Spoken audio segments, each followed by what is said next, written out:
La rentrée scolaire jour 2, c'était au tour de quelques établissements aujourd'hui, notamment privés. Nicole Belloubet, ministre démissionnaire de l'Éducation, était en visite cet après-midi dans un collège de l'Essonne qui expérimente la pause numérique que suivent près de 200 établissements à partir de cette semaine. Objectif, récupérer le téléphone des élèves au début de la journée, leur restituer à la fin des cours. Louise Salé est allée déposer son smartphone pour mieux suivre ses élèves de 6e. Reportage.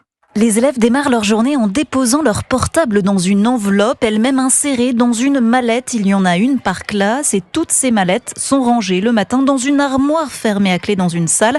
La principale du collège, Catherine Anduz. C'est une mallette toute simple, enfin de travaux quand même, assez renforcée, et donc dans laquelle on a effectivement rangé les portables, on a les enveloppes nominatives. Pour l'instant, aucun élève ne rechigne à se plier à l'exercice. À 10 ou 11 ans, les enfants se séparent facilement de leur premier téléphone. On joue avec nos amis, on est sans téléphone et parfois ça nous fait du bien. Je pense que c'est dangereux les réseaux sociaux, surtout il y a du harcèlement des fois, ça peut surtout déconcentrer parce qu'on est là pas pour utiliser le téléphone mais plutôt pour l'apprentissage. On n'est pas dans le lieu qui s'appelle utiliser les réseaux sociaux pour vous amuser pendant la journée. L'utilisation des portables est déjà interdite dans les établissements depuis 2018. Par ailleurs, chacune de ces mallettes coûte 60 €, un financement permis ici par l'Académie.